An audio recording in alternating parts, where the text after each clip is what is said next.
What's going on, guys? Welcome back to this week's episode of Outside the Arena with Rob and Griff. I'm Griff and Senek, joined by my co-host Rob Goldberger. And before we start today, I actually just want to say, if you haven't already, please make sure to like, comment, and subscribe. We had a lot of new viewers on the last episode, the mock drafts. Obviously, those are doing very well. So if you're new to the channel, if you like what you're seeing, just drop a subscribe. We appreciate it greatly. Drop a like as well. We'd really appreciate it. But with that today, we're going to be talking a lot has been happening in sports this week. We're not going to be doing a mock draft. We'll do two more the next 2 weeks before the draft, but we're going to take the week off. But today we are going to focus on the MLB, the NBA, and then we'll talk about a few other things real quick. But we are going to start today with the MLB. Obviously, opening day was this past Thursday. Very exciting. Baseball's back. A lot of good games so far. I mean, the Yankees opening day was a crazy finish. There's been some the Blue Jays, Rangers, I believe the first game of the season, hectic game. We've seen the debuts of Bobby Witt Jr., Julio Rodriguez. A lot of storylines so far. Both our teams at the moment are undefeated. The Mets are 3-0. The Phils are 2-0. They play starting tomorrow, a 3-game set, which is both of us are looking forward to. But I mean, what are I guess my question to you to start would be, what are one or two storylines that have caught your eye so far early on in, the first weekend of the season?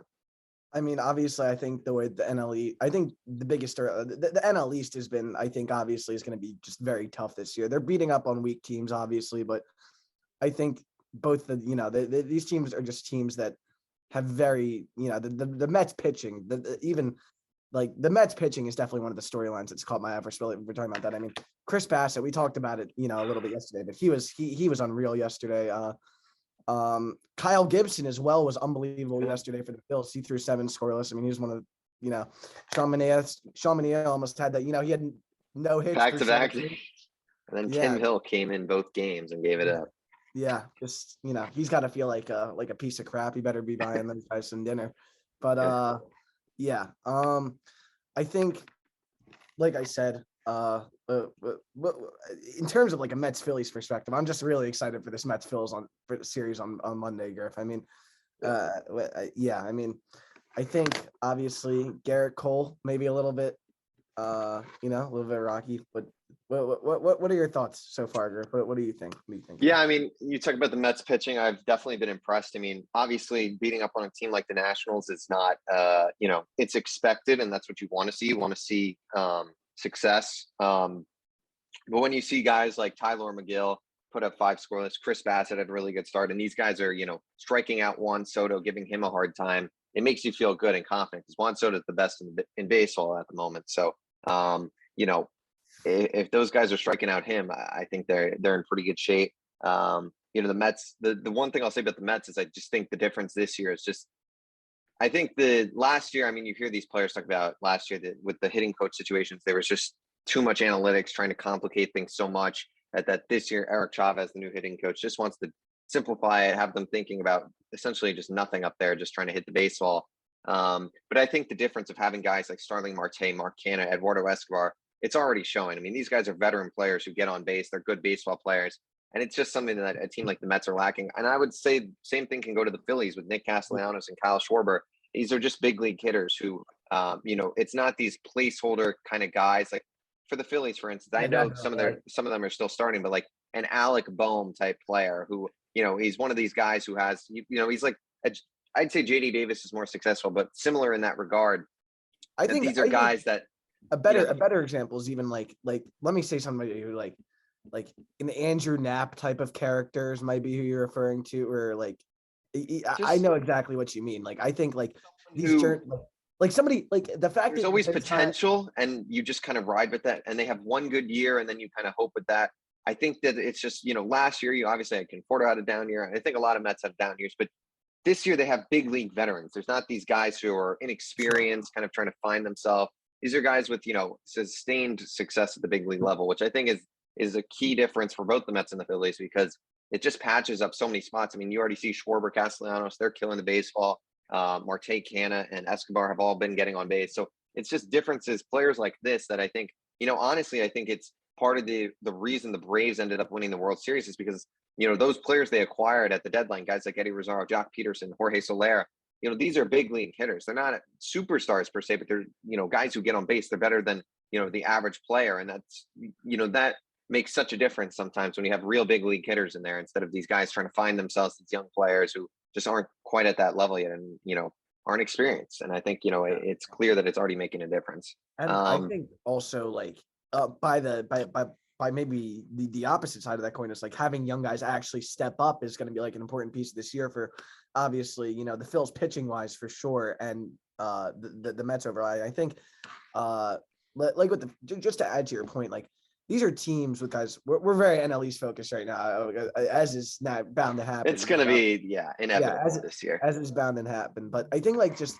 this idea of like guys not being easy outs in the lineup, I think is just going to be so huge. Where there are so many guys where if you really got past the 6 hole in the Phil's order last year, I mean, they really just didn't do anything. I mean, like. Yeah. I think it's going to be very interesting to see how Mickey Moniak plays when he's back, because I think he's going to be able to walk into that starting center field position, because Matt Vierling has kind of stunk it up a little bit through the first couple games, but we'll see. I mean, that's just, the center field position for the Phils is definitely the big question mark. So yeah. I mean, I think, both the Mets and Phillies are, it's going to be very interesting to see. Obviously, the series coming up will be, I think, indicative somewhat of what to expect, and we'll give them a first real challenge. Another, I mean, like you brought up, there's been a few starting pitchers though that have struggled a little bit. Garrett Cole obviously did not have a great opening day start. You could look at Max Scherzer and say he didn't have his best stuff, but he got through 6 innings. He only gave up 3 runs. So to me, I mean, I wouldn't group him in that group. Brandon Woodruff, really terrible start, and Corbin Burns also was not sensational. I mean, the Milwaukee Brewers, man. I mean, this is a team that if I'm being honest, I forget who I picked. I'm trying to see. I wonder if I picked the Cardinals. You picked the Cardinals. I picked the Cardinals. Yeah. I'll be honest, from what I've seen already with the Brewers,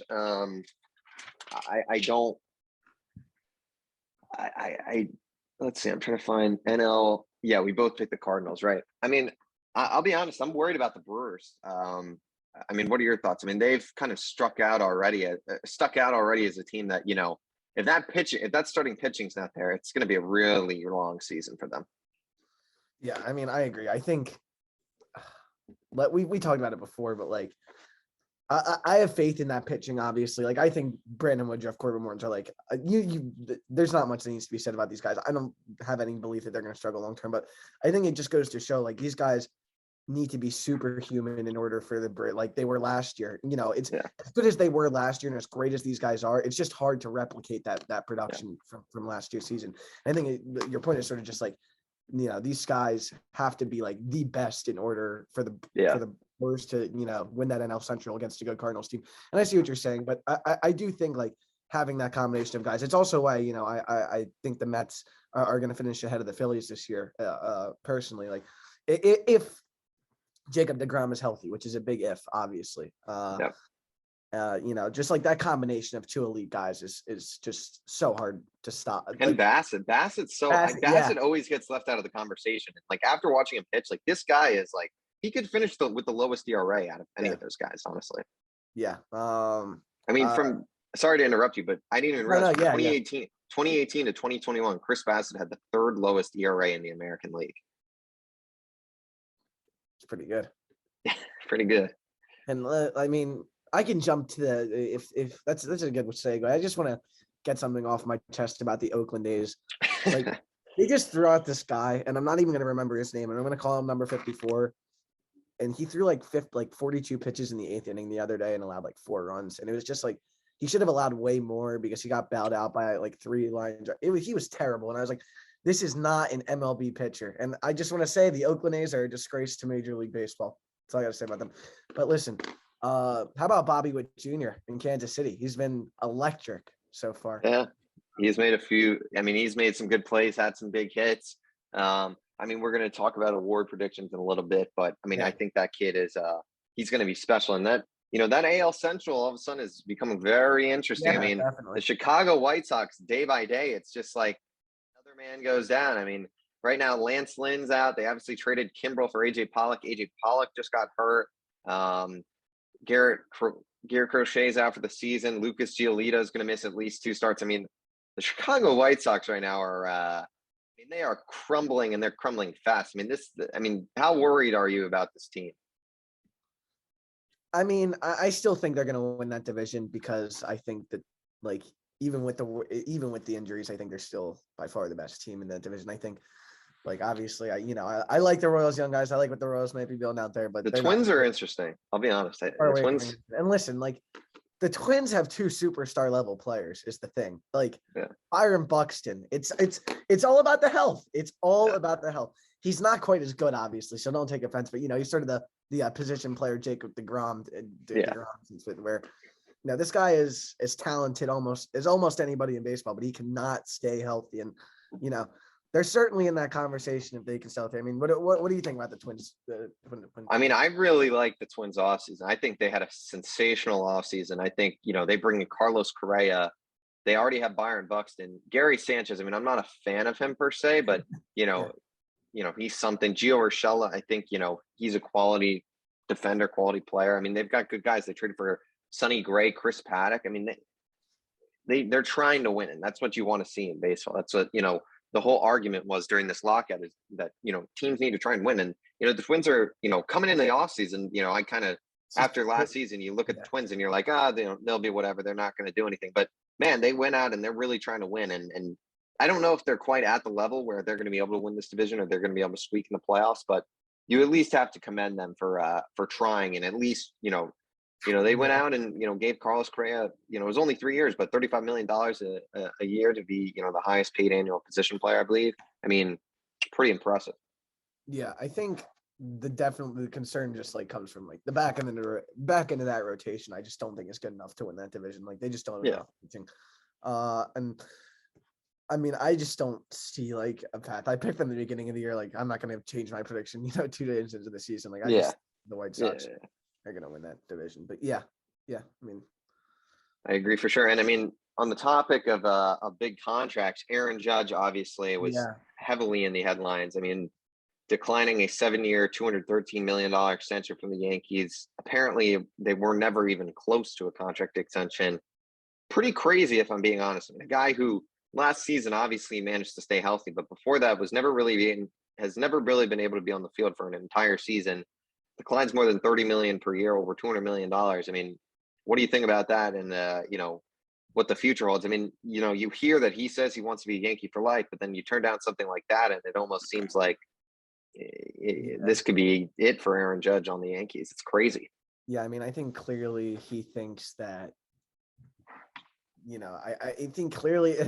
I'm not going to say something. I mean, I'm not going to say something stupid and just say he clearly thinks he can get more money somewhere else. If this is the case, or from the Yankees, and maybe that's the best offer he's going to get from the Yankees, though, for sure. I mean, I think that they're not going to move any.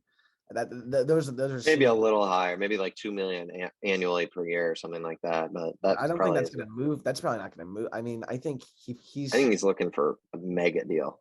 I think probably highest paid annual position, by a long shot, is probably what he's going to end up winning. He's 30 years old though, and that's the problem. I mean, you look at these guys who are getting people don't realize that because he's been hurt so much. Because he's been hurt so much, and he hasn't even played that much. People don't realize how old he is. Yeah, because he came in the league late too. It's similar to Alonso. I believe he's Alonso 26 when he came into the league. 26 or so. I mean, I just think he's putting a huge gamble on himself, because obviously when he's healthy, he's one of the best players in baseball. But if he has another season where he misses 30, 40 games, he's probably just not going to get that level of money. And I mean, he's 30 years of age. You got to imagine if he's already having injury trouble now, what it's going to look like when he's 34, 35, 36. I mean, this guy could be injured for whole years, really see a decline. I mean, we have no idea. So he's obviously taking a huge gamble on himself. I mean, we'll see if it pays off. I mean, obviously, I think if he hit the open market today, he would probably get a bigger contract just because of, how much of a star he is. But, he's got to play this season out, and this is a huge season for him. If he stays healthy, I think he will probably end up eclipsing that margin and that amount. But if he does not, I mean, that's probably the best he's going to get. So he, it's a true gamble on himself. Yeah, I mean, he's a betting man, clearly. I mean, I don't know if his agent's Boris or what. I mean, I mean, it's risky. I mean, you see these things go well for players. I mean, but at the same time, Michael Conforto, who turned down over $100 million from the New York Mets, he's still a free agent. And I mean, you hear Scott Boras say, "Oh, there's a lot of teams interested," but we're a few games into the season. He's unsigned, and no one's just going to hand out $100 million contract in the middle of the season. I think he'd be lucky to get like a 1-year deal or a 2-year. I mean, he might. That Michael Conforto situation is just absolutely insane. It's insane that this guy is just sitting at home right now. Yeah, it's crazy. I mean, it shows it depends how you look. Like, That he should not have. I don't understand why he didn't accept the qualifying offer. Talking at all? No, I mean, I don't. To be honest, I don't think he fits in anywhere on the Mets at this point. Who are you going to bench for him? Yeah, it's true. I mean, they've got so many guys at DH. They've got Canna, Nimmo, and Marte in the outfield. I mean, if they have an injury, sure, you can bring him in. Yeah, now there's the rumor, right, about that freaking, what's the thing? He's injured somewhere on his arm. I forget. He hurt his shoulder in the middle of the year, and he's fine now. Yeah, but if that's now, teams are probably scared off of that even leaked. I mean, I don't know how he didn't accept the qualifying offer because, I mean, at the end of the day, I mean, I think it shows that, and the qualifying offer, I think, is something that so weird, the whole CBA stuff and what's going to happen with that. But man, I mean, that's just an idiotic decision because you had a 1-year, $20 million offer. But now, since you've got this draft pick compensation, no one wants to pay this guy or give up. So why would someone give up a draft pick for 1 year of Michael Conforto? No, yeah, I agree. I mean, I think, yeah.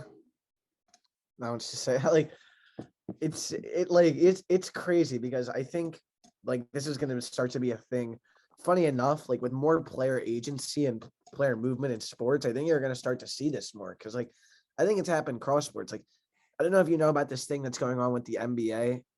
Like Nerlens Noel is suing Clutch Sports and Rich Paul essentially because he gave them advice. Rich Paul gave him advice. He was offered like a 4-year, $70 million deal. And they're like, take a deal that bet on yourself and you'll be able to get like $100+ million in free agency. And it was like purely motivated to like make things easier for like Clutch clients to like sign elsewhere and like benefit Clutch as a whole. Nerlens Noel had no idea.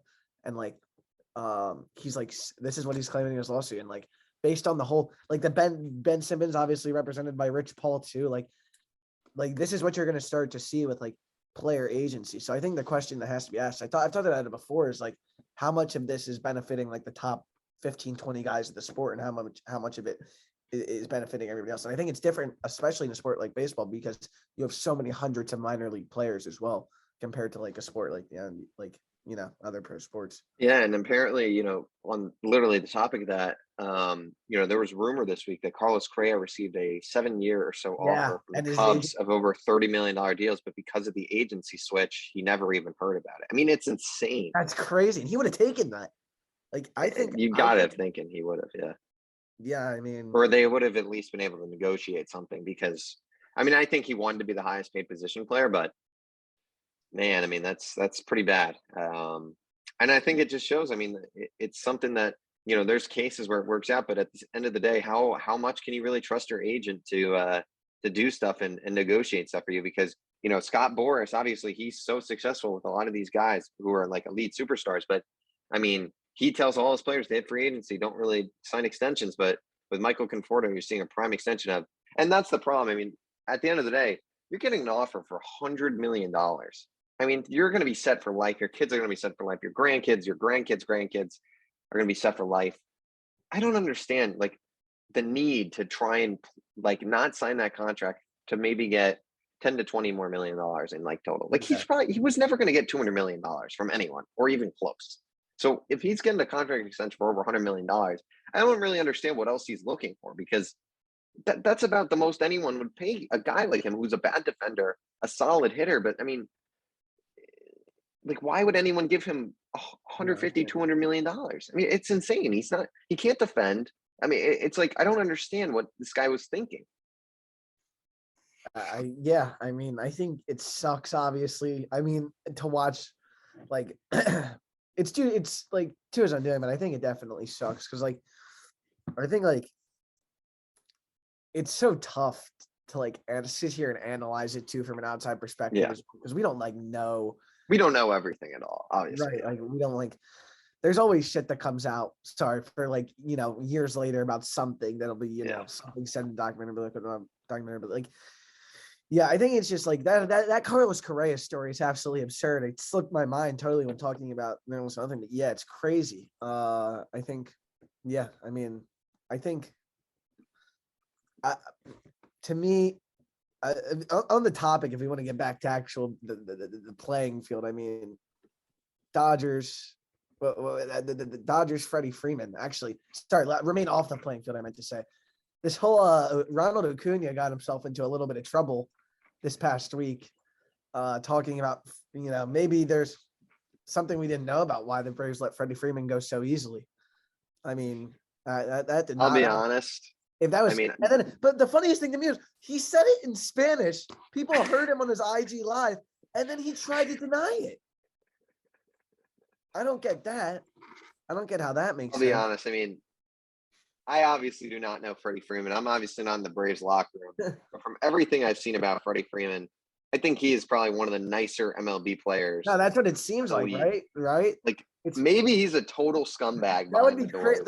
That's what one of my friends said to me. He was like, it would be crazy if Freddie Freeman turned out to be a bad guy after all that. Like, I just don't see it, man. I really do not Right. see it. I think Ronald Acuna. I mean, I don't know what the deal is. I mean, maybe he felt like. I mean, look, some of these guys. I think part of the problem, and I'm not saying anything about Ronald Acuna, but if you're a rookie and you do come in with kind of an ego, and you get reality checked into the situation that no matter what you are, like in an MLB clubhouse, you're a rookie. You got to pay your dues. You got to earn the respect. If you come in with the ego thinking you're the superstar and that you're better than everyone, it may cause you to think like that. And I'm not saying that's what happened at all, but just kind of a thought of potentially why. I mean, it's just that was very perplexing. I mean, you heard Freddie say, he loves Ronald. His whole family loves Ronald. He didn't really understand why Ronald was saying this stuff. I don't know, man. I mean, maybe Ronald's just bitter because he's locked up on, I mean, Ronald Acuna still at the end of the day has like $100 million contract. So I don't feel too bad for him, but obviously he's potentially missing out on, a few $100 million potentially. I mean, I don't know. Crazy. I mean, what do you think about the whole situation? Yeah, I mean,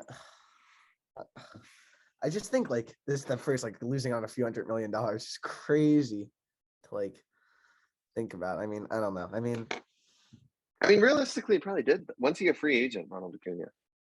I'm not sure. No, yeah, it's crazy. I mean, I kind of think this whole situation, like, if it is true, then it wouldn't be the most shocking thing in the world.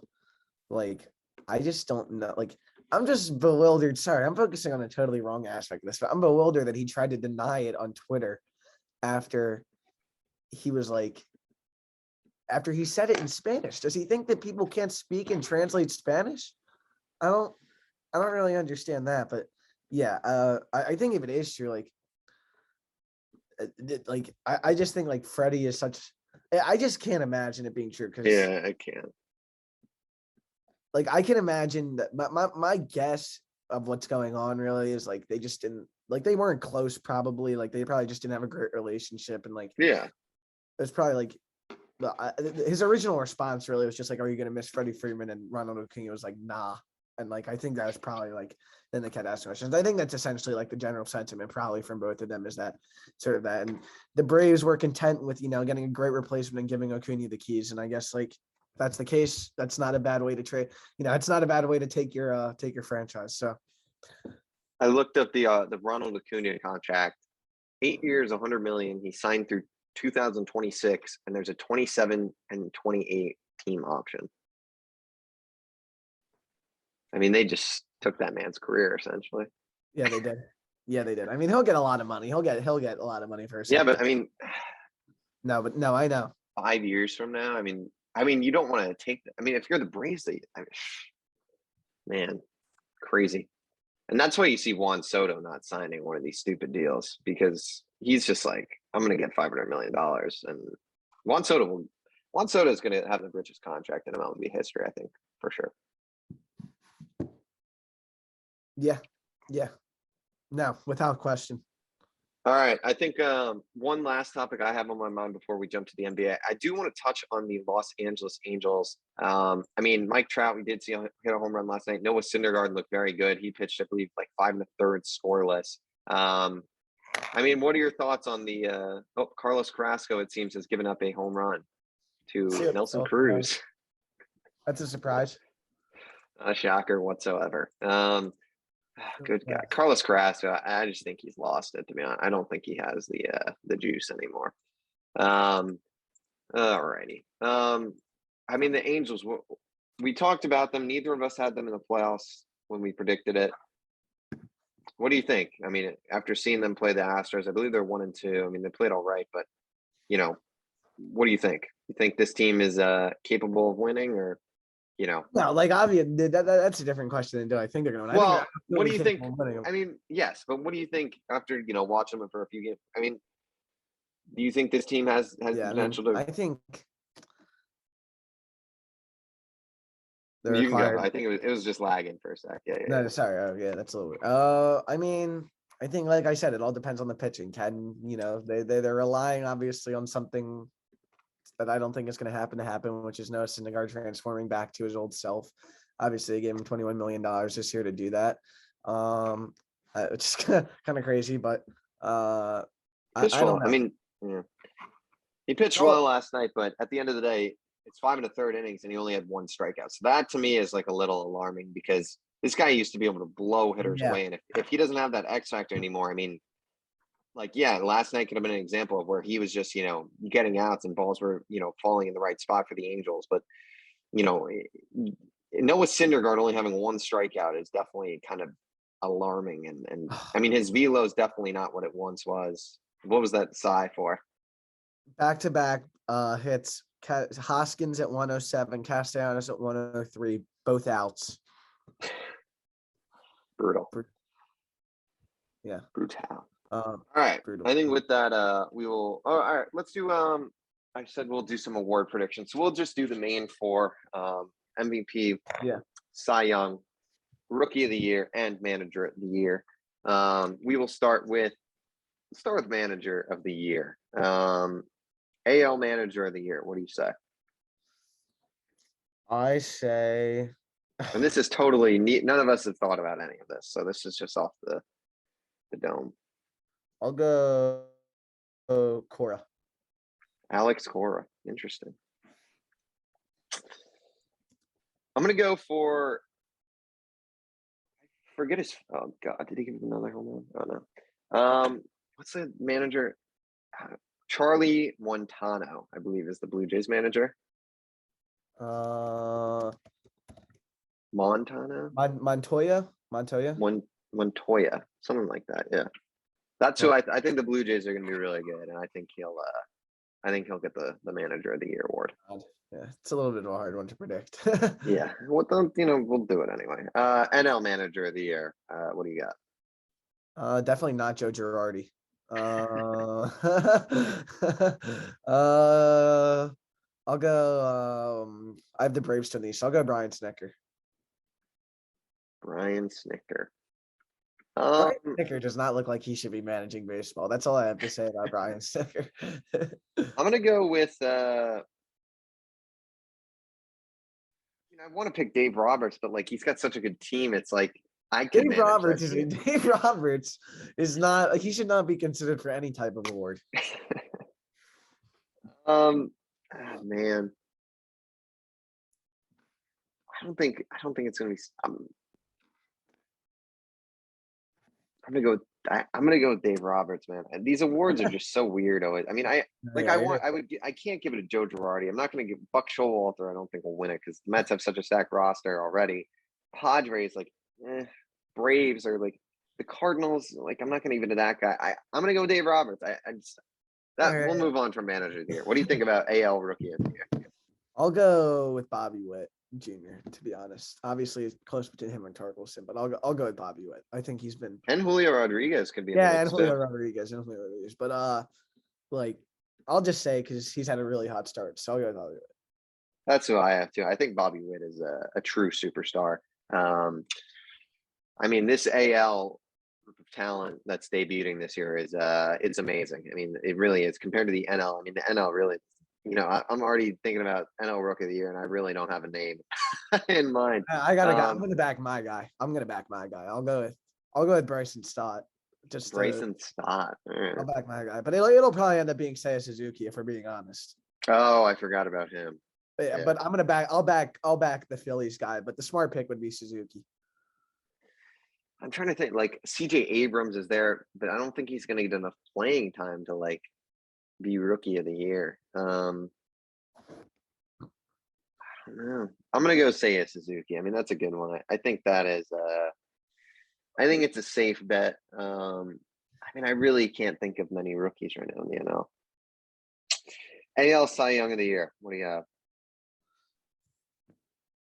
Cy Young of the Year. Sorry. Jesus. AL Cy Young. MVP or Cy Young. My bad. Cy Young. Did you say Cy Young? Let's see. I'll go. God, you're really putting me on the spot here. There's so many. I'll go Shane Bieber, I guess. I'll go Shane Bieber. I guess it's a safe pick. The AL is tricky. There's not like a clear number one. I mean, you look and would think Garrett Cole, but then I mean, I just have not seen anything from Garrett Cole that I've enjoyed.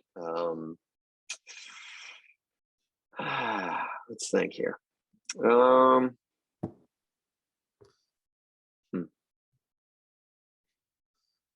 go. I'm gonna go with Kevin Gausman.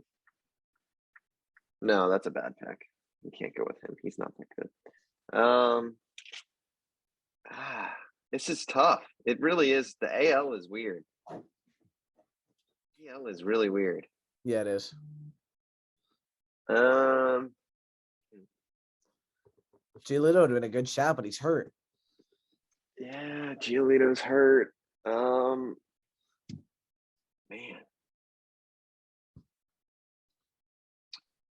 Garrett Cole really should win like the Cy Young every year in this league. I mean, Jesus. I mean, it is. There's really not the level of starting pitching that is in the NL. Screw it. I'll go with Kevin Gausman. Why not? I don't even know how he pitched in his first game, but hopefully good. Let's see if I can find the box score. All right, with that NL Cy Young, what do you think? It's Jacob deGrom if he's healthy, but is he going to be healthy enough? I don't think he's going to pitch enough. I think he's not coming back to like June-ish. Yeah, sure. I'll go with Corbin Burns, I guess. Again.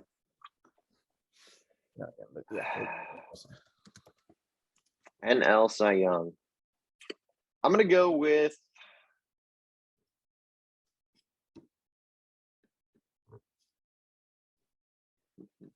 the NL is just loaded. This is a completely different thought. It's like there's so many guys, whereas the AL, it's like who are the few guys is going to win it. NL Cy Young Award winner. I'm going to go with Zach Wheeler, if we're being honest. I'm going to go with Zach Wheeler. I think Wheeler is a true stud. AL MVP. I'll go with Rafi Devers. Yes. I'm going Vlad Guerrero Jr. Yeah, he'll probably get his after. I think he is just a absolute superstar. And NL MVP. All right. I'll say Soto, even though I want a Bryce repeat. Yeah, I've won Soto too. I mean, I think he's just on another level. They're gonna give it to him. They're gonna give it to him just because he didn't win it last year. He's like due. Yeah, I feel like it's one of those things where. Yeah, but why doesn't the NBA do that? Why doesn't the NBA do that? Oh, good God! All right. Well, that will do it for this week's talk of MLB. I mean, I'm sure next week we might talk about the Mets Phillies series, and we'll probably touch on it some, but we'll try and touch on MLB as much as we can, but we are going to try and start focusing on the draft these next few weeks and the NBA playoffs as well. So MLB we're going to talk about it, but probably not as much as we did today per se. But with that, we'll shift to the NBA playoffs. I mean, I think every team has one game left at this point. Only thing that really matters in the East at this stage is if Celtics lose to the Grizzlies and the Sixers beat the Pistons, and the Sixers are the 3 seed. But if the Celtics win, then yeah, the Celtics are the 4 seed, or the Celtics are the 3. The play-in too is Yeah, it's undecided still. very undecided still. So we'll see what happens with that. But I mean, these. I'll be honest. I mean, the NBA playoffs right now, it's very interesting. I think the East is extremely interesting. I'll be honest. I think the West is. I think the Phoenix Suns are going to make the NBA Finals with ease if they are healthy. If I'm being honest, I don't think there's another team in that conference that can stop them. I think they are. I think a healthy Warriors team is definitely capable, but I think they haven't played healthy. They played one game healthy together, like one game healthy together so far, which is crazy the whole year. Like Steph is really hurt though. I don't think he's going to be able to get back to 100%. Like I agree about the Suns. I think the West is definitely like. I think a lot of their records are inflated, funny enough, because like they're playing against each. Like it's kind of weird to say, but like I think the records are close, but to me the West is not even close to the caliber of the East. Like I mean, you have 4 4 teams above 500 in the East playing. So like I think the 10 seed in the West right now is 13 games under 500. Yeah, and like there's so much to talk about with the NBA because we haven't really done it a lot on this podcast. But what do you want to talk about? I think the storylines are starting. I think we can talk about like legitimate contenders in the East. I think that's definitely the most interesting storyline, and then we can shift to a little MVP talk maybe. I mean, I know your opinion. You think Joel should win. I think it's just the NBA MVP. Like Jokic is gonna win, and I'm gonna be disappointed. Yeah. But like I just stupid things where it's just let me have their guy, and it's like that's who's gonna win it no matter what happens, basically. Dude, so like let me tell you something. So like. I'm not dismissing. I've actually, advocated for analytics and advanced stats in the past on the podcast. Like, I think like they're good, but like a lot of Jokic fans advocate this thing called Raptor, like this advanced stats called Raptor. So like that's how you know it's already bad because it's called Raptor. And like but it's like on like his like official stat report, like that, like this same stat. Okay, the same stat Raptor has rookie Jokic. Okay, not current Jokic, rookie Jokic. As a better player and defender and player as current Giannis right now, MVP candidate Giannis. I just think like some of these stats are ridiculous, and they're being like, to me, I'm mad just because it's such an inaccurate reflection of history. Like, I think the fact that there's a chance he's going to end up on second team, which is absolutely ridiculous if they just don't give him a forward spot. Joel, yeah, I think like have they had 2 centers ever on the?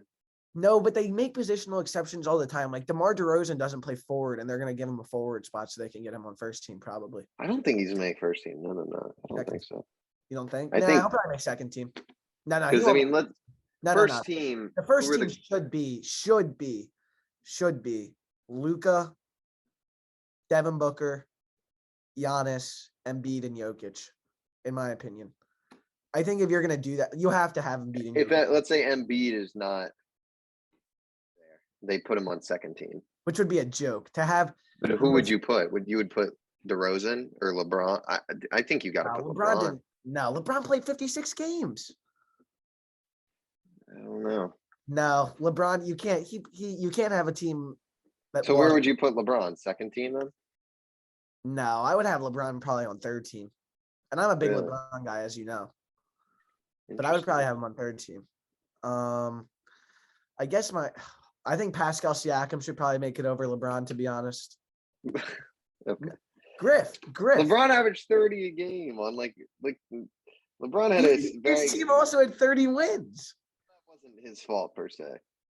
That was not LeBron James' fault. I mean, his team was bad. It wasn't, but you can but he wasn't. Once he realized how trash his team was, he just concentrated all of his energy on scoring. Like Embiid is like. All right, let me get back. Embiid's also like 7-8 years younger than LeBron at the moment. No. I'm not making it. I'm just getting back to my Embiid propaganda. Like, let me spread my. I'm gonna spread my Joel Embiid propaganda here. Most 40 and 10. I just think it sucks that such an that season that he just had is an MVP season. Like that's I just don't. The thing that annoys me about Jokic fans, I think, is like they pretend that Embiid is not even in like the same realm. Like Embiid and Giannis both are not even in the same realm as Jokic like as players. And like that couldn't be further from the truth. Like these advanced stats that they're using, what they do is a rebound, an assist from a center counts 4 times as much as an assist from a point guard. So like I'll give you an example. So like, and it works the same way on defense. Like a steal is like 4 times as valuable as a block for a center. So like, I'll give you an example.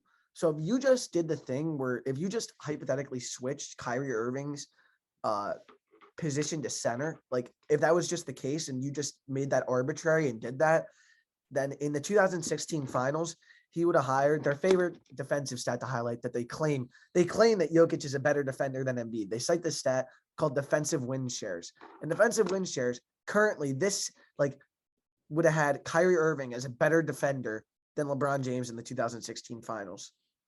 It also claims that this season Steph Curry is a better defender than Joel Embiid. Like this is like they're using these bullshit stats that aren't real. And they're giving him the but I don't understand is there was this sudden, you mentioned it, but like there was this sudden narrative shift like 3 weeks ago. Like it seemed like Embiid was the favorite all year long. And then all of a sudden, like the odds just shifted for no reason. I don't get it.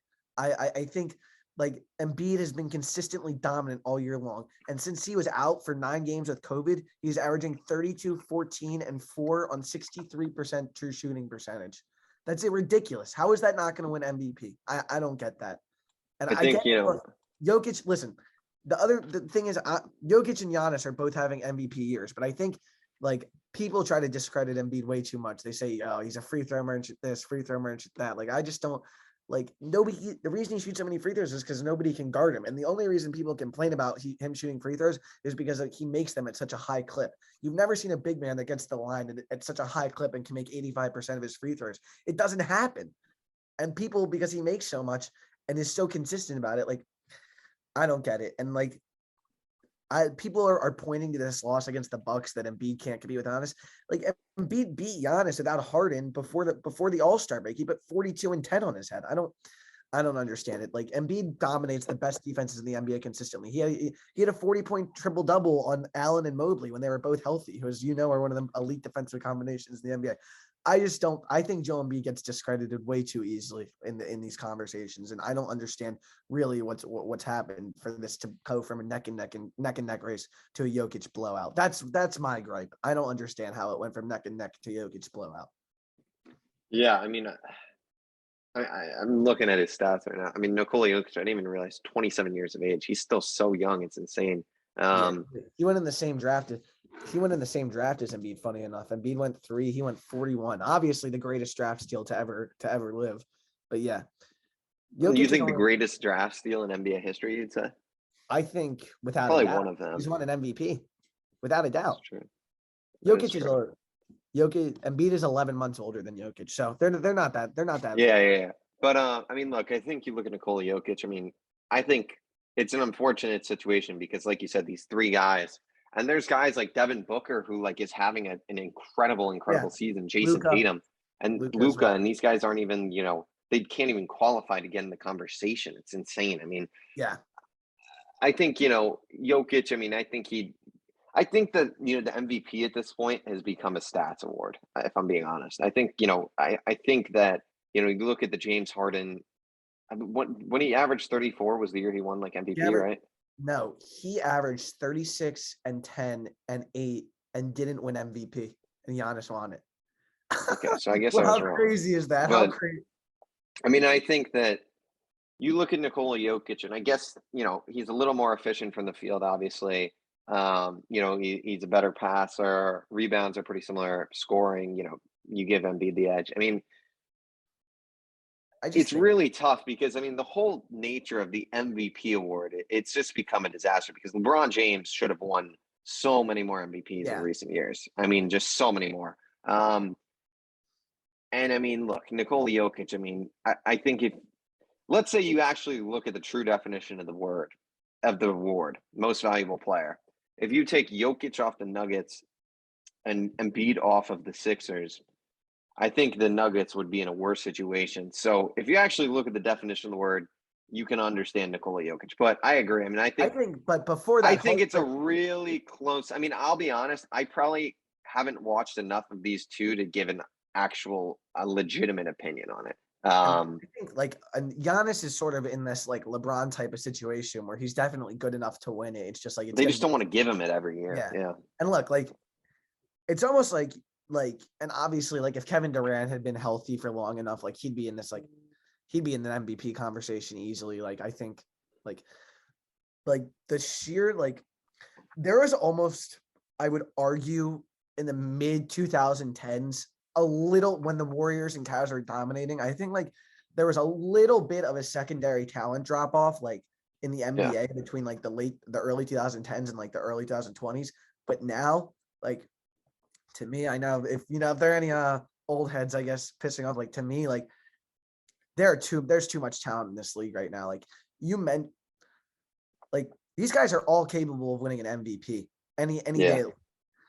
Devin Booker makes shots at a clip that's like illegal. Like his improvement, like he was a great player, but like playing with Chris Paul has elevated this guy to a new level. Like, and I'm gonna talk about the Phoenix Suns real quick. Like Chris Paul, to me, I'm a big Chris Paul guy, unfortunately, and it's hard to defend it sometimes because he doesn't do a lot of winning in the playoffs. But like this guy has been on 4 different teams and gotten 4 different teams their franchise win record. Like that's crazy. Yeah. He would probably be an NBA champion had he not gotten hurt against the Warriors, unfortunately. But I think like that backcourt is probably going to win an NBA championship this year. They got another year to gel together. Their depth pieces are much better than last year. I think this is an elite team, and I think like they're gonna have a massive advantage over the East team in the finals because I think the secondary Western teams are good, but like you wouldn't put money on the Mavs or the Grizzlies to go do anything serious. Like there's really only one other team if they're healthy that can challenge the Suns, and that's the Warriors. And I think despite, a little bit of anti-Jokic bias, like the other team that would be in that conversation if they were fully healthy would obviously be the Nuggets because Murray but they're not. And it'll be interesting to see whether Jamal Murray will be able to recover from that next year. But I think definitely like I have no idea who's going to come out of the East right now. I would probably say Milwaukee, unfortunately, if I had to lean towards anybody, but I really have no idea who's going to come out of the East. And, that Brooklyn-Milwaukee matchup is almost 100% likely at this point. You wouldn't be surprised to maybe see the Nets tank their 7-8 game to get the Heat instead of the of the Bucks. I think the Bucks are trying to tank today, actually. The Bucks, I think, are against or whenever I think they play Cleveland, right? Right. So I've already seen Serge Ibaka's not playing. I'm sure Giannis is not going to play. They're all tanking, but I like the Bucks are going to be the 2 seed, I believe. If the Celtics or Sixers win, Bucks lose, are either of those teams ahead of the Bucks? No, it's got to be one of them. We can't be ahead of the Bucks. So the Celtics would then be probably the Celtics must, because I'm sure. So, but the Celtics are fucked either way. Listen, sorry, the Celtics are fucked either way because listen, they either have to play Brooklyn in the first round or they have to go to Toronto, and they have to choose what they want to do. And the issue with that, Griffin, they play the Bulls. The big issue with that, or the second round, they either have to play the Nets in the second, or they have to play the Nets, or no, because they can drop. Because if we beat the Pistons and they lose, we take theirs. We jump them. So they'd either have to play the Raptors, and there's a lot of speculation that when the report about the Sixers and the Celtics broke about, obviously, so people don't know, like unvaccinated players aren't allowed to cross the border. It's going to be an issue for the Yankees too during the baseball. Oh, the Yankees are screwed. Yeah, it's going to be a big issue for the Yankees during the baseball season. And Matisse Thybulle, obviously, turns out no one knew who the unvaccinated player on the Sixers was, and now we know, unfortunately. So the Sixers are really trying to avoid that because they don't want to play without Matisse Thybulle. And is he confirmed unvaccinated? Yeah, because he apparently then we have to try to win tonight, and you have to hope for a Grizzlies loss because the speculation is, Griffin, that is tonight the last night of the NBA in the regular season? Yeah, wow. And the speculation is, Griffin, that Jaylen Brown and Al Horford are both not vaccinated, and the Boston Celtics could be in a lot of trouble against a very good Toronto Raptors team in the first round. So we'll see what they choose to do. We'll see if they want to take, there's sort of a ripple effect. If the Bucks win, then the Celtics will try to win 100%. But if the Bucks lose, who knows? Like who knows what the Celtics are going to want. My guess is that they'd probably still opt for Toronto over Brooklyn, but we'll see. It's absolutely crazy that this situation is coming down to vaccine. I mean, it's like it is a little different than the Brooklyn thing just because it's different countries and we have the same like.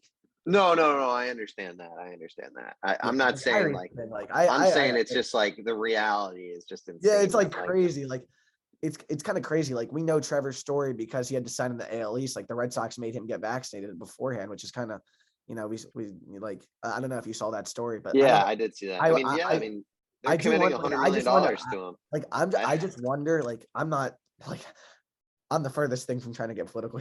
Don't take me wrong. I just wonder if like these orgs are going to be like I wonder what's going to happen. Like, are the Celtics really going to go play without Brown and Horford if that's the case in a playoff series?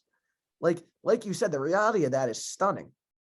Yeah, and it's just, I mean, it's unfortunate, I think, for the NBA. I mean, you want all the best players playing, and you don't want something like this affecting the outcomes here. But I mean, we will see. Obviously, that is a potential really bad situation. I mean, I think honestly, the most fascinating thing in the East right now is how the Miami Heat just are never in any discussion, and they are just the ones. I mean, it's kind of crazy. People really do sleep on the Miami Heat, and I don't think they're going to come out of the East, but I think this is a team that a lot of people are forgetting about, and I think I do believe that team is more than capable of making a potential run. I mean, they've got a lot of good pieces. I'm in agreement. Listen, I'm in agreement with you definitely, and I think I actually am. I think the Heat definitely. It's just going to be tough for them because I just think that their top level guys aren't as good as the other top level guys. Like Jimmy's a great player, but like you're never going to get play like bubble Jimmy Butler again. Like that was a different. That's not the player he is anymore, and he's still a great player. Like he's still an All NBA level player. He's just not going to be, like the guy. And he's not as good as a Jason Tatum or a Kevin Durant. Embiid has won the scoring title officially. Yeah. It says. Yeah, because of Giannis is sitting out. So, yeah, I mean, listen, the Bucks are really tanking, man. Yeah, they're tanking. Yeah, it's crazy what's going on though. But the Celtics are faced with shit option number 1 or shit option number 2. Which one are they going to take? We'll see. I do wonder. I just think like that's huge for the Cavs though that the Bucks are tanking. Like that is the craziest thing about this. Yeah. Yeah, it's huge. Cleveland right now with a loss could go down to the 9 or 10 seed in the play-in and then have to win 2 games. Obviously, I don't know if they'll beat Brooklyn. I feel bad for you guys because the seeding is so not indicative of what your season was before those guys went down. Yeah, I mean, Allen's been out like the whole second half. I mean, that's just been, and Levert's been out for a lot of time. Markkanen's missed time. Mobley missed time. I mean, it's just like it happens at the end of the day. Still an unbelievable season for the Cavs, no doubt. Yeah, JB Bickerstaff is a great coach. Although, I think like with regards to Miami Heat, I think that just the concern is like there are nights where like the Sixers do this too, but the Heat to a crazy extent is where it's just like you just don't believe that they have a guy that can get them like back into the game and they're strong though. They're a great team. Like any of these top I think. I think the Bucks should probably be the favorites right now to come out of the East. I think Giannis is probably still the best player in the East. I think Embiid and KD are tailing him close behind, but I think he's probably still the best player in the East. I think Holiday and Drew Holiday is a weapon. That man is one of the best point guards in the NBA. The best. Yeah, he really. And it's funny you say that because I was watching it was like a Karl Anthony Towns reaction type video to this YouTuber Jadion's video or something. He was at a Bucks game. Yeah. I was just stumbled upon it and I was watching him. And Drew Holiday hit some he did some reverse layup and Karl Anthony Towns paused the video and it's like, this dude is one of the best players in the NBA. Like I think Drew Holiday is he's one of those guys that you see the contract and you're like, what the hell? But he is such a baller and he's really I love Drew Holiday. Key for them. Dude, he was an all-star when he was on the Sixers. That's what you know about that. You know about the pre-processed Sixers? A while ago. Yeah, the pre-processed Sixers. He's a beast. And I think what really changed the trajectory of the Bucks season because they were struggling for a while in the middle of the season. Brook Lopez has come back and he is been absolutely great on both ends of the floor. Like I saw the Bucks Sixers game in person. He went on a personal 9-0 run against Joel Embiid, and it wasn't even Joel Embiid's fault. Like this guy was just splashing fadeaway threes from the corner, and like they just have weapons, man. And look, I think that, you know, I like you guys can kind of sound out based on my predictions, but I'm going for a Bucks Suns repeat. I have some. I'll get to the Sixers now, I guess, because this is sort of natural. Yeah. So I think that the Sixers, at their very best, are definitely. The concern for me is that they really haven't been able to put together a complete game. Like they've played 3 great quarters against the Nuggets, Suns, and Bucks, who are the 3 best teams they played since the Harden trade. Like they put it together 3 great quarters, and then they implode in the second half. The biggest. I'll touch on James Harden. I'm actually not as concerned with Harden as a lot of Sixers fans are at all. Like he had 22 and 14 yesterday. Like he was fine. Like he's averaging 22 and 10 since he got here. The issue is the backup big man play is disastrous. DeAndre Jordan is actually probably the worst player I've ever seen play for the Sixers. That's not an exaggeration. Griffin, in our loss to Toronto on Monday, the backup big men sat out. So Embiid plays 37 minutes, and we lost by 5, and we were minus 16 in his 37 minutes. In 11 minutes with him off the floor. Like it's a joke. This team is a joke without him. Like that's the concern. And it's always been, it's what happened to us in 2018 too. Like you have, I just want to remind people, by the way, that Jimmy Butler also struggled massively in the regular season by his standards when he got to Philly, and then was great in the postseason, which is actually what I'm predicting for Harden. Even though, you know, he's not the greatest postseason performer ever, I think Harden's going to be fine in the postseason personally. Like we have 120 offensive rating with him on the floor, which is like a historic rate. It's number 1 in the NBA by far. And like, that's with him, like being like fat, washed, you know, not being able to shoot. And he can't shoot the ball right now. Like that's the main difference. Like the threes just aren't falling for him like they were when he first got here. And I think that'll start to happen. But the main concern for the Sixers, I think their limit is just like Daryl Morey. Like we didn't do enough post deadline, like that after hour, the deadline, where we should have been acquiring a wing, maybe flipping, you know, Danny, or, you know, now we know about Thibault if he wasn't. That's why Brooklyn obviously didn't want him. We talked about at the time the Matisse Thibault versus Seth Curry aspect in the trade. Now we know why Brooklyn didn't want him. Like I think his failure to flip him for another wing instead of So I don't know if you've seen Sixers tweeting about this. We have 4 backup centers on the roster, and so the one that Doc likes the most is DeAndre Jordan, and DeAndre Jordan is just washed, man. Like, it's to an extent where it's like, I don't understand how an NBA coach is playing him, but he's actually been replaced the last 2 games with Paul Reed, who's a second-year player, and it's going to be really interesting if they rely on such a young guy in the playoffs. I would be really surprised. Sixers fans have been advocating for a while. I'd be really surprised, but look, I think that the Sixers, if they get a path of Toronto and the Miami Heat, I'm going to pick them to go to the Eastern Conference Finals. I know a lot of people think they're going to struggle against Toronto. Look, I don't see the Toronto Raptors beating us 4 times in 7 games. I really don't. I don't see Joel Embiid allowing that to happen. Like Joel Embiid, I understand he gets a bad playoff rep, and he was great in the playoffs last year, by the way. Not his fault. We lost it all. I think like Joel Embiid is too great of a player to allow them to lose to a team like Toronto 4 times in 7 games. I think the Miami series will be tough, but I think we're ultimately a better team than them. Like, I think the Sixers, like, Doc Rivers is not good enough to win this team a championship, but that's what people said about Mike Budenholzer last year. We'll see. I mean, my thing is, I would either want a first-round loss. I would rather take a first-round loss than a second-round loss, and my official prediction as of right now is a Bucks Sixers Eastern Conference Finals. But I think like it's just going to be tough for them to beat a team with the Bucks. And people are talking about this Harden extension thing. Should they pay him? Should they not? None of it matters until you see his performance in the playoffs, because it's so obvious that like he's not trying. Like it is. Like he's not trying. Like he was trying his first 10 games he was here, and he's sort of been coasting since then. And I kind of think this idea of like he's completely washed, like I just don't agree with that at all. And I think it's an easy narrative to push, but like I'm not as negative as other Sixers fans. I still have a lot of optimism heading into the playoffs. Definitely not where I would like the team to be, and I think a lot of that is a mistake in bench roster construction. But at the end of the day, it really, if James Harden all of that being said, if James Harden morphs into true superstar James Harden, I think the Sixers have a chance of potentially walking this Eastern Conference. But if he's, what he is now, I think it's going to be really tough for them to advance to, past the Eastern Conference Finals. Yeah, I mean, I'll be honest. I think I just don't think Harden is at that level that he just was in Houston. I don't think he's washed. Like, I don't think he's bad per se. I think he's still an all-star caliber player, but I don't think he's like a superstar at the moment. Yeah, I don't think he's one of the best players in the NBA at the moment. Nah, I would say like right now, I'd probably have him somewhere in like the 20 to 25 range in terms Yeah, of. and that's just the reality. And like you said, I mean, it makes the whole long-term extension thing because this guy's going to want a supermax type deal, and it's like, Yeah, do you really want to give him?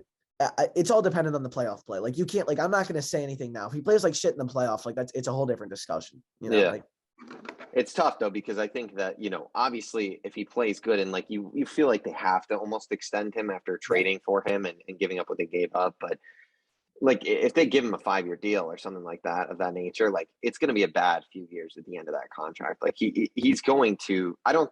Russell Westbrook really had a rough year. I don't know if that will happen in James Harden, but I could see him really like having a kind of tough regression that really hits him hard because you're already seeing in the shooting, like you said. I mean, you said it yourself. Like the threes right now are not quite there. Like he hasn't kind of been there. He's not shooting the ball like he used to. Let's just say. I mean, it's just a fact. it's the shooting. It's the shooting. Like I think like the other thing that's really interesting though, Griff, is like he needs a full summer of recovery because like I'm gonna say something and like you gotta follow me because Chris Paul had this exact same injury down to the core. And he had a really bad 19-20 season. That's the summer he was traded for Russell Westbrook, actually. Or he had a really bad 18-19 season, excuse me. That's the summer he was traded for Russell Westbrook, which turned out to be obviously disaster for the Rockets. And Chris Paul has rebounded, we mentioned, into a top 15 all NBA caliber player, like who's transforming the Suns. Like, I think this dude, like, I think first off, we've talked about it before. Like, there's a whole new definition of prime for athletes. I think, like, I think he needs a full summer of recovery. First off, but first, I want to see how he plays in the playoffs because the one thing I won't do for now is write the Sixers off. But I definitely think it's going to be tough for them to climb that mountain in the playoffs.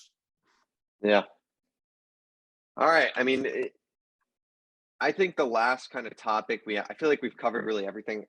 I think real quick, if we just touch on the Lakers, that'd just be a good finish to the NBA. I mean, yeah, for sure. I mean, what a nightmare of a season. I mean, look, you can look at the injuries and say that, LeBron missed, 25 plus games or whatever he missed, and AD missed, a gazillion games. But I mean, I'm not even focused on what happened with the Lakers, but where do they go from here? Because obviously, LeBron is going to be, entering age 37, age 38 season. AD is coming off a nightmare year with injuries. Russell Westbrook's likely to accept that player option, but it doesn't seem like they want him back. They've got all these veterans going to hit free agency. I mean, it really seems like this team is in a spot where I don't know where they go from here because I don't think that they can build a roster that can truly win a championship with what they have, their resources. I mean, it's really a bad situation. And the thing is, like, not only did they trade AD to be like this centerpiece next to LeBron, obviously, like they traded AD to be the guy who was going to lead the next generation of the Lakers to it. He's not good enough for that. This guy is not a 1A player. You saw what a 1A, you see what a 1A big man. I think he was, but I think now he's definitely not. Yeah. Yeah, no, agreed. Like I think like, but AD at his peak was still not even close to what Embiid and Jokic are and Giannis. No, I agree with that. I'm not saying. I mean, Embiid and Jokic are like two of the greatest centers in the past 20 years. I mean, those guys are unreal. And I think and I'm not engaging. Like Anthony Davis, of course, his peak was unbelievable. Like, I think like this guy, they screwed themselves massively because AD, like they paid him and, he was supposed to be the guy who's going to lead the next generation of Lakers. And they're not going to be able to do it. They have no draft picks. Talen Horton-Tucker is terrible. The fact that he was hyped up just shows like that the Lakers have such a grip on the league. It's crazy. Kendrick Nunn didn't even play. He's going to walk somewhere in free agency. Malik Monk is a nothing player. Like, I don't get this. I don't get what this roster construction was because the team last year, I hate breaking news, was actually pretty freaking good. They were up 2-1 on the Suns, leading by 11 before Anthony Davis got hurt. Like, I don't get what the Lakers were doing. And I think either they should have ran it back. Like, think about it. They got rid of Caruso and they're paying $40+ million to Russell Westbrook. Like, or imagine if they had signed DeMar DeRozan, which is what, DeMar wanted to come to the Lakers. Like, they had so many options and they chose the wrong one, unfortunately. Well, yeah. I mean, not look, unfortunately. Russell Westbrook set this team back. I mean, I think it ended. I think the Russell Westbrook trade closed the Lakers championship window. Yeah, If I we're don't being think honest. question. And like, I do want to talk about something else. Is like, even the whole year, like you saw even a month ago, like national media members saying like, "Oh yeah, I would take the Lakers to beat the Suns if they got out of the plan." Like, do you watch basketball? Like, even the healthy Lakers weren't that good this Frankie year. They were on pace Lindor to be tied it 40. up, home run. Sorry. No, you're good. Still 0-0 in Phil's days, but yeah, like I think like even when they were, this team wasn't that good, and unfortunately, it doesn't seem like LeBron is going to be able to stay healthy for an 82 game season anymore, which isn't it's not it's a crazy expectation for that to be a case, but I just think it's really, really tough for going to be really, really tough for the Lakers to rebound from this. And they don't have the bus, the bus children, the second generation of buses who are now running the team just don't know what they're doing. And apparently, I don't know if you've seen this, like Kurt Rambis has essentially been running the Lakers as like a ghost dictator for like a while. And Yeah. Kurt Rambis was a horrible, mediocre, like early 2000s dinosaur coach. And I guess he's a Lakers legend from Showtime and all, but like, they have a guy who's a dinosaur running their franchise and they're going to hire him to be their next coach because he's going to hire himself. I don't read about this Kurt Rambis situation. It's absolutely nuts. He has run this team into the ground. Like, people said that LeBron was advocating for this Westbrook trade, and he was. There's no lie, but Kurt Rambis pushed, it's crazy how much power this guy's in the most valuable sports organization on the planet. Like, it's unreal. Yeah, I mean, the Lakers are screwed for a long time because not only do they not have any money, they don't have any picks till 2025. Well, no, they could. If it's not in the top 10 this year, they would have their pick. It's going to be in the top 10, though. I think it's going to be really close. I think that let's see, 32 and 40. Is it not lottery? I thought it was. Oh no, it should be top 7. It's right now. I think it's falling. You can get to the 7 seed. You can maybe get to the 7 seed. Griff. Seth Curry not playing today for Brooklyn. Yeah. So I mean, that would just give them, I guess, home field. We'll see. I mean, it's a big game for Cavs, but I mean, yeah, I'll be honest. I think the Lakers are. I think they're. I mean, I'll be honest. I think they should trade LeBron James. I think it will never happen, but I think they should try and trade LeBron James. I mean, I'm going to be honest. I think LeBron James should go back to Cleveland if he has any say. I think. Yeah, I mean, I think that's what's going to happen. I think LeBron is definitely. I think you've heard him at the All-Star game. I think he's intrigued by it. I think if you put LeBron James on that Cleveland Cavs team, they are top 2 team in the East, top 3 team in the East instantly. I mean, you just look at Evan Mobley, the development that he's likely to see next season. Darius Garland's already an All-Star. Jared Allen's already an All-Star. You've got guys like Karis LeVert, Lauri Markkanen. I mean, I don't know what they'd obviously have to give their whole future for LeBron. And I mean, I don't think there's a 0% chance of that happening, but I just don't see a way this team can recover without trading one of LeBron James or Anthony Davis. And I think that's the problem right now. Nobody's going to take on LeBron's contract, though. He's 39. I think Cleveland would. I think Cleveland would be the one. I disagree with you. What is Cleveland going to give up for that? Don't be surprised. Like 4 first-round picks. But also remember, it doesn't matter if the Lakers want to trade LeBron. LeBron controls where he plays every season. Well, that's what I'm saying. I think that's why I think LeBron, if he's going to go somewhere, he would go to Cleveland. I think 100%. I think maybe, but I think now it's more of a last year of his career type of thing. I think he's going to play. My guess is that he wants. I think he loves LA. I don't think he wants. I think he wants to break Kareem's record in Los Angeles. I think that's his ultimate goal. Yeah, it's crazy. I mean, the Lakers championship window. I mean, I know we're talking about this a lot. I don't want this to drag. But I mean, man, that window is shut. I think. I mean, Russell Westbrook. I mean, you hear the Hornets are interested in him, and that would be a most Hornets move of all time, trading for Russell Westbrook. That would be one of the worst moves that franchise could ever make. With the LaMelo Ball there, I mean, what are you thinking? My God. What a nightmare for the Lakers. What a nightmare. All right. With that, we are going to move on. We got 2 more topics today to talk about. I mean, they're not going to be the longest of topics here, but we'll start here with March Madness, the final 72-69. I mean, what a game Kansas made. What a comeback here. I mean, there's a lot to talk about from this game. It's a week. It happened a week ago at this point, though, so we're not going to really talk about it too much. But Rob, I mean, your thoughts on the national championship game? Obviously, one of the better national championship games I can remember. A very close game. UNC, though, I mean, that was a choke and a half. Caleb Love, disastrous performance.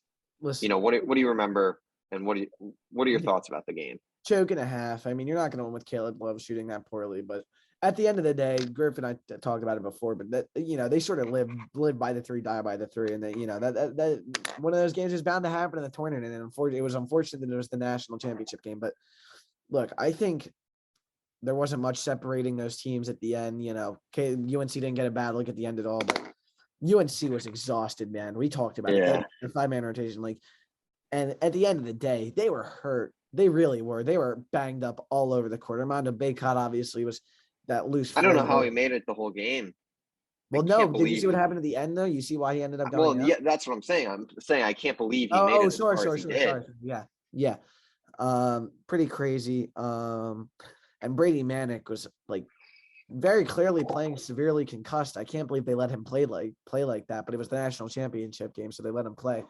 And I think it's just tough when there's injuries and combination of shooting. When that sort of happens, it really is tough. And I mean, Kansas is very well coached. They're a team, I think, like a Villanova, who will never give up, never stop fighting back. And their shooting in the second half was they did not miss from the field in the second half. They had, think about it, they had 48 points in the second half. Pretty crazy. They were not missing from the field.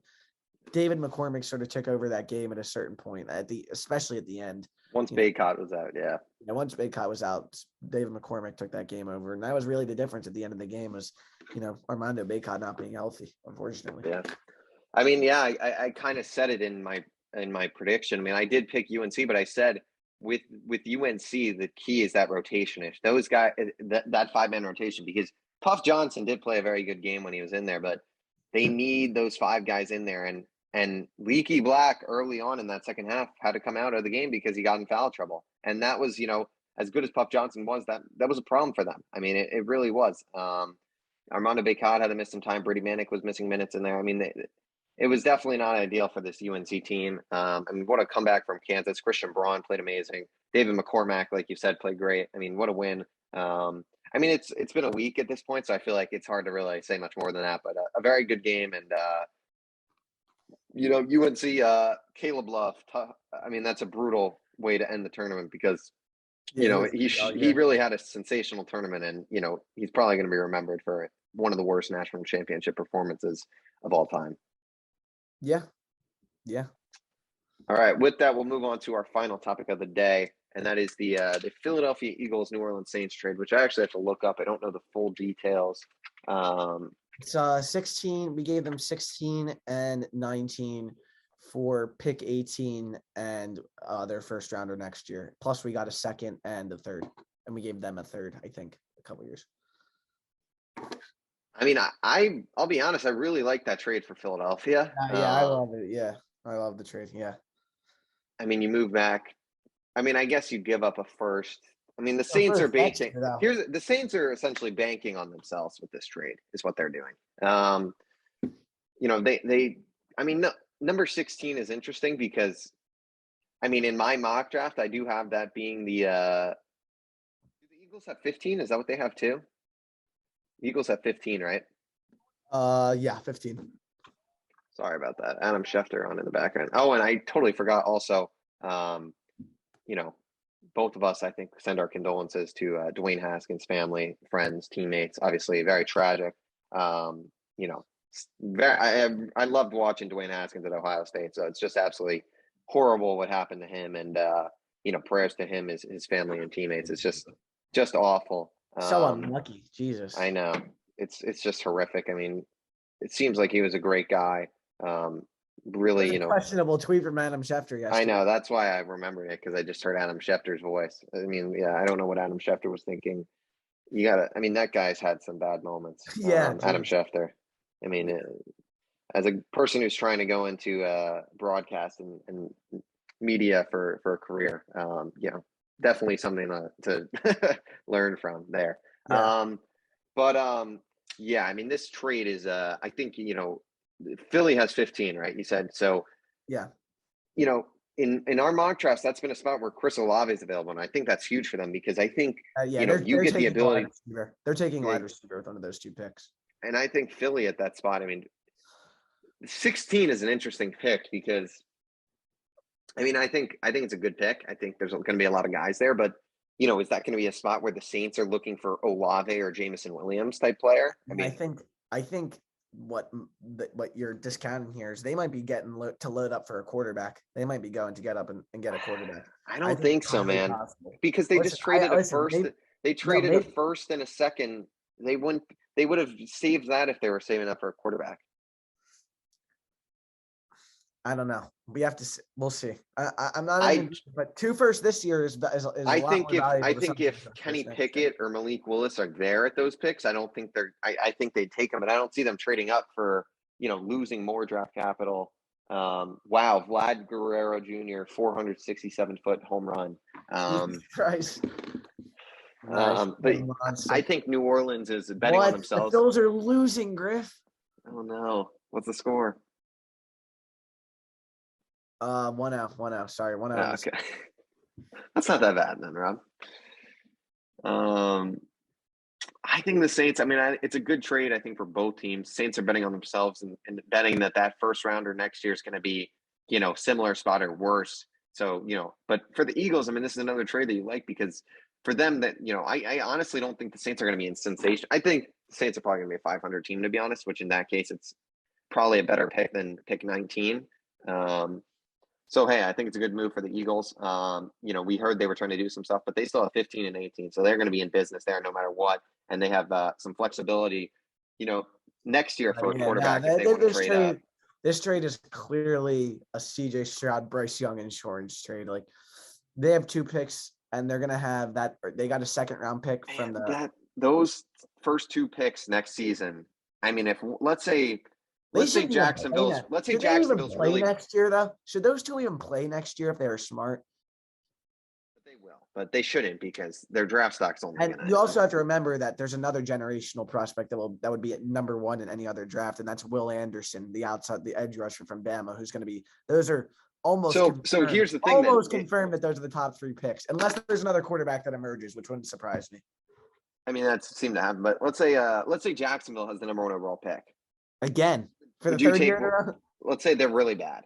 Let's because that's a team where it's like. Because look, the Lions are going to be bad, but obviously they'd pick a quarterback.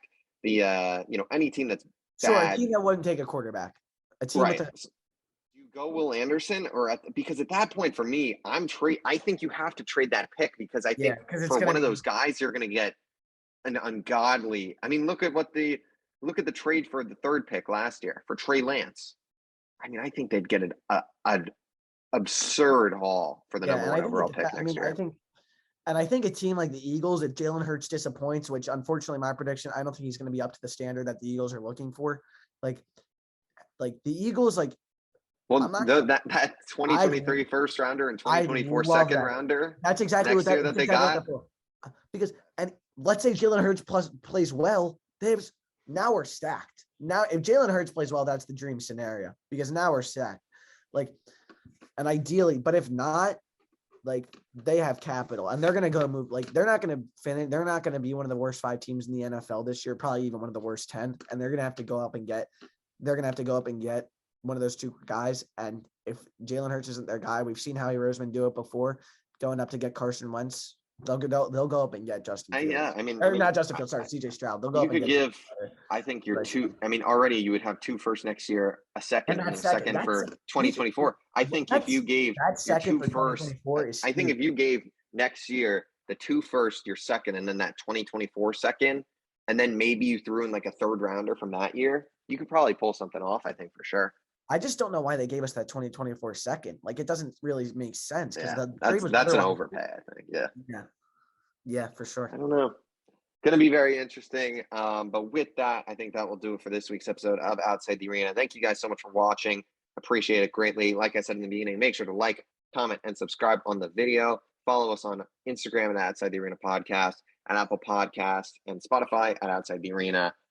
And with that, take it easy. We'll be back next week with a mock draft and much more. So we'll see you all next week on Outside the Arena.